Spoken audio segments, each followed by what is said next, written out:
Preston-Werner. Put your hands together for Teresa Preston-Werner. I seem crazy what I'm about to say.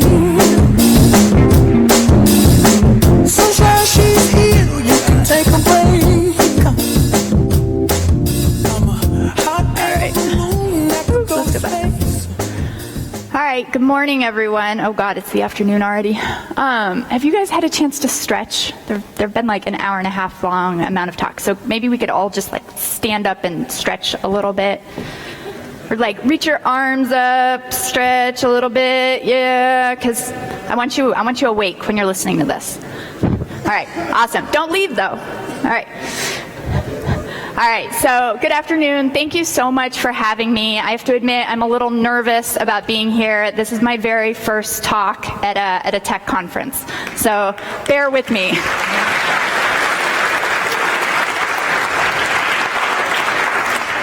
So this is the title of my talk, and let's see, oh God. So I want to start off by asking a question. Does anyone here remember or did you participate in the ALS Ice Bucket Challenge? Do you know what that was? Okay, so nice. So this was a stunt for charity that started about a year ago, and in the past year since it's happened, it's raised more than $115 million for charity. For ALS, which is a degenerative neurological disease. So the challenge works a bit like a chain letter. Someone says your name and says you have to do this, and then as soon as the challenge has been issued to you, you have 24 hours to videotape yourself pouring a bucket of ice water over your head, or you have to donate $100 to the charity. Now, most people end up doing both. So the Ice Bucket Challenge became hugely successful, so much so that in the first 3 months, 17 million videos were uploaded to Facebook. That's huge. So I want to look at some of the videos. Baby, ice, ice, ice, ice, baby, ice, ice. Are you ready?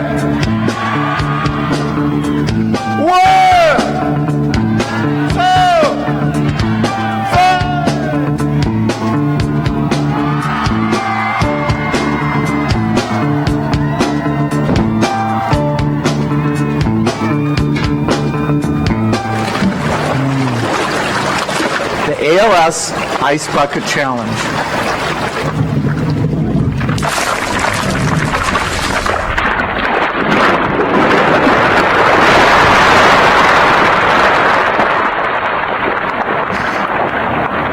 Respond, and we encourage everyone to donate and take part of this.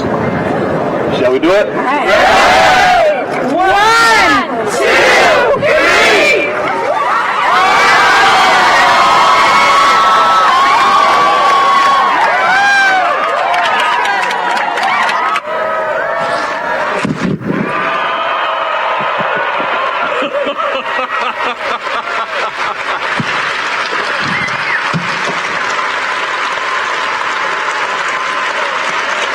Thank you, and I'll see you next time.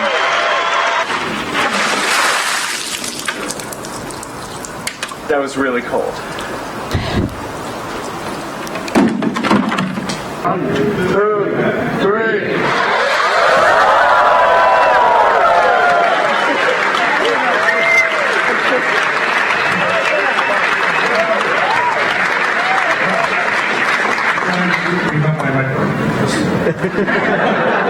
Here you go. 1, 2, 3. No!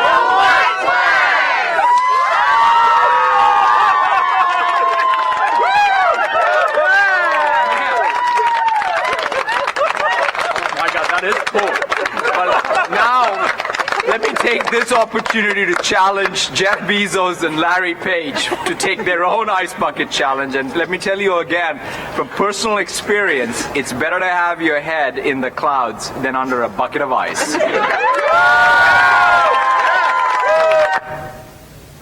Okay, so what I want to talk about today is why do certain things become cool in a community to do? Why did we just see Mark Zuckerberg and Bill Gates and all of these other people pouring buckets of ice on their heads? And more importantly, I want to talk about what we can learn from this Ice Bucket Challenge that we can apply to encouraging more people in tech and more companies to get involved in donating to charity. But first, I should probably say who I am and how I ended up on this stage. So I'm Teresa Preston-Werner, TPW2 on the internet, and I'm a cultural anthropologist. So this talk isn't going to be about code, it's going to be about culture. Let's see, that's better. So I specialize in a field of work called the anthropology of work. Imagine all the questions surrounding the how and the why of your job. And those are the sort of things I like to think about. Why are meetings so boring? How do founders create loyalty with their employees? How do employees bond with one another? That's sort of what I think about all the time. Now, for the past few years, I've been focused on working with education-based nonprofits, and before that, I was busy getting my PhD. But I'm also, as Tom said, married to Tom Preston-Werner. So I've been in and around the tech community now for, God, like 15 years. We're getting old. Now, a little more than a year ago, Tom and I decided to start this little project that he talked about a little bit, but we wanted to see if we could crowdfund laptops for kids who want to learn how to code but who can't afford their own computers. And so we found out that for just $250, we can get a laptop in the hands of a child and let that child have the opportunity to create something really incredible. So we call our little project Code Starter. It's like Kickstarter, but for code. And this last week, we hit our 1-year mark. And in the past year, in that time, we've raised we've crowdfunded money for more than 449, that slide, I made it yesterday, 449 laptops for kids. We're crowdfunding a new laptop approximately every 16.3 hours, I think. And this is just from people coming to the website and giving little $10, $15, $50 donations at a time. So it's pretty cute. And we've been able to help our partner coding organizations grow by more than 47%, just based on our donations of laptops to them. So at Code Starter, though, we're not just about enabling more kids to learn how to code. We're about the future of tech. And for us, what that means is building a bridge between all of you who are currently in the tech industry and those kids, those people who might one day be a part of it if only they were given the opportunity. So this means, to me, making our industry more accessible. We do that at Code Starter by getting laptops in the hands of kids. But we've also open sourced the script that we run on our Chromebooks so that any one of you out there, anyone, can build their own $200 development machine and get started coding. Now, I'm not here to pitch my company, exactly. But I am here to talk about how we can get more tech companies and individuals like all of you to give back, to get involved in causes that you care about, to get involved in your communities. So we've all come from disparate backgrounds, some of them more privileged, some not so much. But what we all have in common is that we're a part of this crazy industry right now. So today I'm going to talk about 5 things. I'm going to talk about open source, making charity cool, the role for investors, the role for employees, and then something I call full stack philanthropy. So when I talk about giving back, you're probably thinking that I'm just talking about donating a lot of money. And I am. I really like large donations or small donations, really any donations. But what I'm also talking about is things like open source, which I mentioned. So I already mentioned that open source can play a huge role in strengthening and broadening the industry. And so I'm not sure if anyone here by chance has contributed to Linux, but I want to say a big thank you to you if you have, because that's the operating system that we load onto all of the Code Starter laptops. And we'd never be able to get so many laptops in the hands of so many kids so cheaply or so effectively without that project. So thank you so much. Contributing to open source projects is a huge thing that a lot of people, that a lot of you are already doing. So see, you've already started. You're already little mini philanthropists. give back. But, individuals aren't the only ones who can get involved in giving to charity or get involved in contributing to open source. I encourage you to think about what else your startup could do. What projects could you put up on GitHub? What projects could you open source? Tom already mentioned his blog post, but he has this awesome blog post that says, you can open source almost everything. And I encourage you to read it. So that's the link. The second thing I want to talk about is to say that we need to make giving to charity cool, because it sounds kind of lame sometimes. So I mentioned at the beginning of this that I'm an anthropologist, and I specialize in studying work communities. And the tech industry is a community of work. And so we can look at the social structure of communities and look at how people are using different types of capital. This is capital. Capital can be economic, cultural, social, linguistic, emotional, and you use this in interacting with another person in order to demonstrate who you are and to garner social status.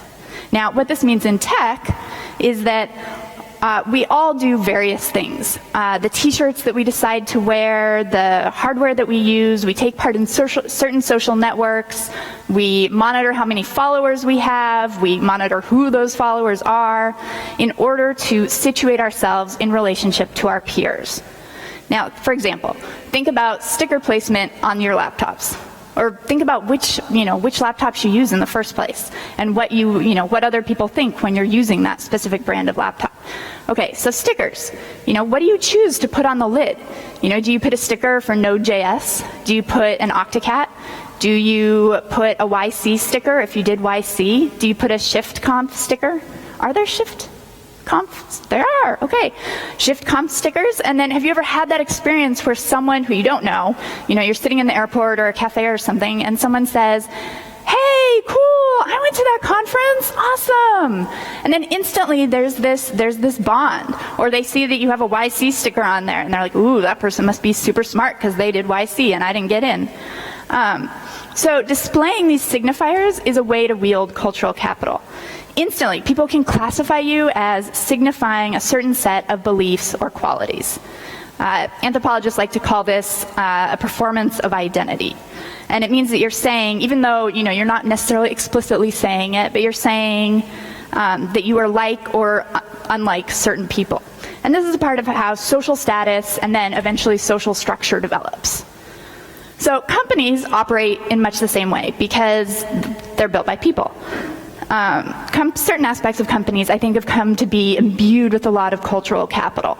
And things like super cool offices, off-site team adventures, paying for conference travel, Tom, have become really popular. And they're used by companies, I think, to attract the best talent, which ultimately benefits the bottom line of the company.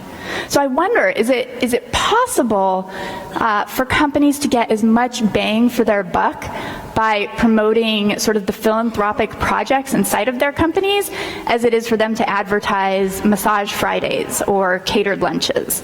I certainly think that the starting point for imbuing capital or imbuing philanthropy with capital is by creating like unique and fun events. So start thinking about what are some really fun, cool things that we could do in our company to give back to the community, and then that we could tell other people about, and that they might want to be a part of too.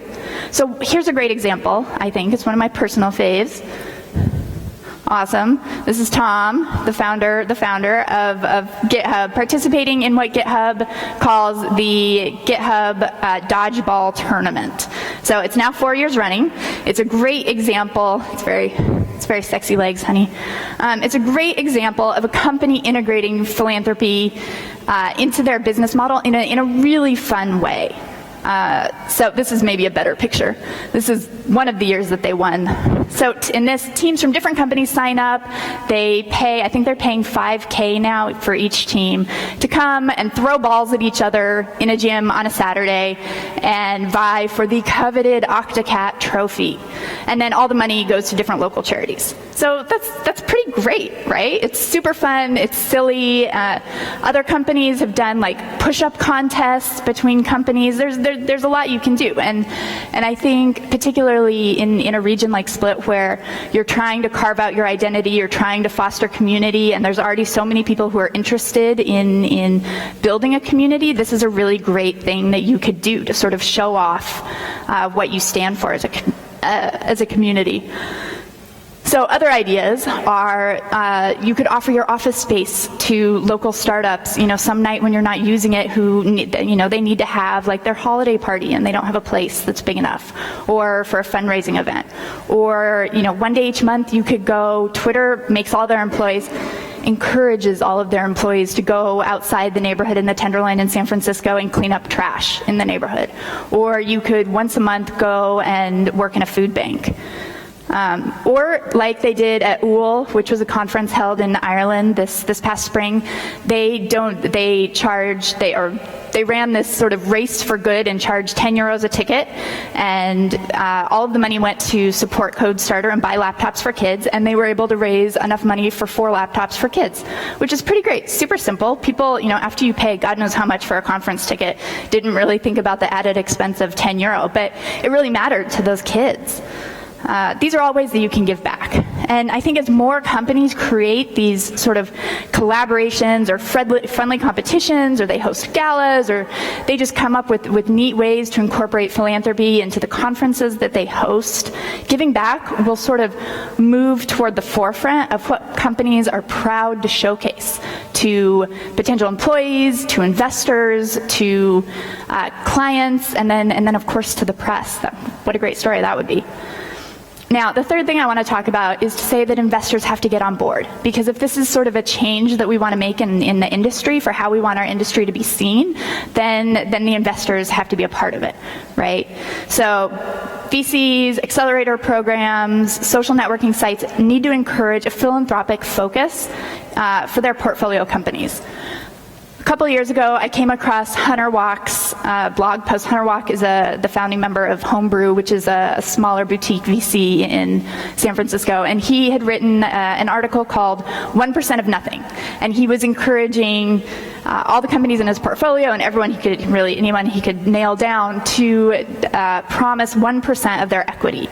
And he was saying, do it when you're tiny and when you're not worth anything, because it's not going to hurt as much as when you're going for the IPO and you're worth $1 billion. And now it's sort of turned into this movement, and lots of people are doing it. Not as many as I would like, but it's still this really neat idea. Now I know that some people will push back and they'll say that, well, VCs, if they really want in on a deal, if you become so popular, as Tom said, that they're just, dying to be a part of your company, they're kind of going to look the other way if you're not doing anything philanthropic. Or alternatively, maybe you feel bad that like you raised $1 million round and now you're trying to come up with a way to sort of give that money away to charity. But I think this is totally wrong, and it can be resolved. And maybe I'm just an optimist, but I really believe in the power of positive social pressure. So if everyone in the tech community came together and sort of agreed that including philanthropic goals into the basis of our business models would sort of henceforth be this core tenet of what we stand for as an industry, then giving back would become the rule and not the exception. So, and we've already seen sort of small movements in this with companies like Andreessen Horowitz, major player in the VC game, and they're leading the way. Their 6 general partners have pledged to donate at least half of all management fee and carried interest income that they earn for the rest of their venture capital careers to charity. That's a pretty big promise. But they did it. And then SV Angel, which is another big VC firm in San Francisco, they adopted the 1% of Nothing pledge, and they promote it on their homepage. That's how strongly they feel about it. LinkedIn made good headway, I think, when they started incorporating and encouraging people to put their work on nonprofit boards right directly on your profile so that it could become more public.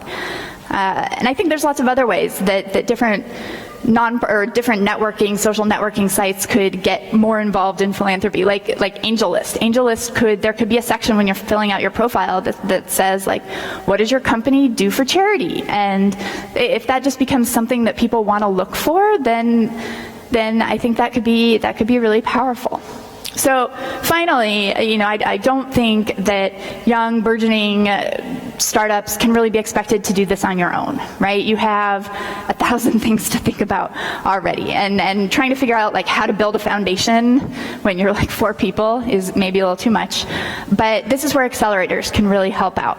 And Techstars is an amazing accelerator, stands apart from its peers because they promote this concept of give first in everything they do.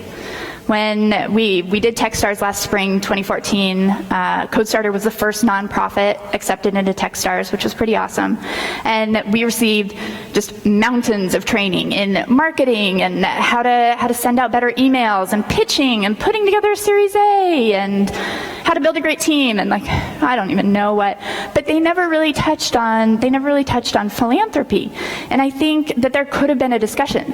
Accelerators could invite companies in to set an example for how they went about incorporating philanthropy, or how to pick what causes, or just little ways that you can start thinking about charity. HomeJoy is a YC-backed company from a little bit ago, and they built a foundation from the very, very beginning, the HomeJoy Foundation, and it was super tiny when they started, but it was very important to them, and now the foundation is huge. So you can totally do it when you're small.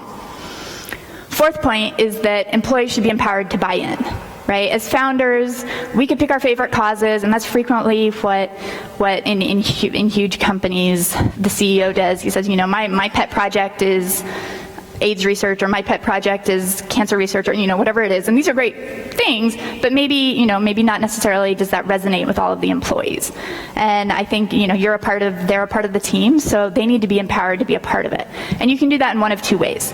First, employees, you could encourage some sort of drive, like, for the holidays, and you bring in toys, or everyone brings in electronics or phones or food, and you can even turn that into sort of a competition between different companies or within groups inside of the company. And that's one thing that happened in San Francisco. This group called Tech Gives Back does a 2-week campaign every holiday season, and all of these companies in San Francisco get involved. And it's just become sort of the norm, not the exception. Everybody signs up for it. Everybody does it. At CodeStarter, we tried to do this same thing this year over Christmas. We called it 30 Days of Laptops, and we encouraged different companies to donate enough to support one kid getting a laptop so they could learn how to code over winter break. And we tried to get companies to donate in the 30 days leading up to that. And we ended up with enough donations so that 67 kids got to start their winter break with a new laptop and learning how to code, which is pretty great. What else would you want to do over your winter break? Now, a second way that companies can give back is through corporate-sponsored giving programs, which I think is a really boring topic, but super important. And something like, someone recently told me that something like 90% of companies are offering this, which sounds super high, but that's what they said. And these programs sort of funnel money from employees' salaries directly to the causes that are important for them. And even bonus, if as the boss, you want to match those funds. That's super great. And I want to put a call out for Bright Funds. You should totally check them out. They're trying to make corporate sponsored giving programs less lame and more fun. It's a beautifully designed product. They're good friends of ours. They've been in our CodeStarter office helping us build each laptop, because we have to build each laptop and like yank the back off of it and take out screws, and it takes like forever to do each laptop. Anyway, they're super good guys, and you should check out their product. So finally, full stack philanthropy, I think, is what we need in order to create sort of a culture of giving back into the tech community. And by that I mean that philanthropy has to be fully present in all aspects of a company from the beginning. It shouldn't just be an afterthought. And it's this sort of vertical and comprehensive integration into all aspects of the company that I call full stack philanthropy. And I think that starts with really considering what your mission at your company is. What is it what are your core values in your company? I think we talk a lot about core values here, but in this case, think about what your mission is. And if you're a health tech company, then find a nonprofit that provides healthcare. If you're a food tech company, look for local nonprofits that deal with hunger or food provisioning. If you're working on energy, then go save the rainforest. And if you happen to be working in a company that is focused on the tech industry itself, well, then I sort of humbly offer CodeStarter as a great place to get involved. But once you've determined the cause, then sort of you can start thinking about all the different ways that you can work it in. Can you incorporate, how many different layers can you incorporate it into? Can your employees volunteer? We've had companies that send their employees to our CodeStarter office, and then we spend an afternoon or an evening, ripping apart laptops and putting them back together, and then we take everyone out for beer afterwards. And then they also make monthly donations, and that's kind of cool. It's a thing that you can tell other people about. Could you host office events? Could you have small holiday grants? Or sort of even, the big thing is to build a whole foundation that your company is aligned with. Now, taking the time to develop this kind of full stack philanthropy will really frame your philanthropic goals as part of your business model, and then it'll become this showcase element that you can really pride yourself on and tell other people about. So the tech industry, we talk a lot and say that you're known for innovation. But what if tech could also be known for inclusiveness, for embracing everyone and enabling anyone to get involved, and just, not only striving to make the world better with your products, but striving to make the world better with the types of companies that you're building that are not just focused solely 100% on the bottom line, but have other elements in them. And and to consider the values that we hold as business owners and employees. In fact, Tom and I ended up at this conference because we met Ivan and Code Anywhere at the TechStars annual conference last fall. And Code Anywhere got involved and started donating laptops to CodeStarter, and he came and helped build laptops in our office one day, and we went out for drinks, and he said, "Hey, you want to come speak in Croatia?" And we said, "Hey, that sounds like a great idea." And it was sort of this give back mentality. That's exactly why he said he built Shift in the first place, as a way of giving back and getting involved. And that's what I'm really talking about, getting involved, just doing something. And it can start super small. In fact, all of the companies in our TechStars cohort, even like the two-man team, man and woman, like even the two-person teams, everyone came on board, and every single team donated at least one laptop to kids, and which shows that you can start really, really small. It's just about finding a way to make the world better that resonates with you, and really the dreams you have for what your company is capable of doing. So, thank you very much.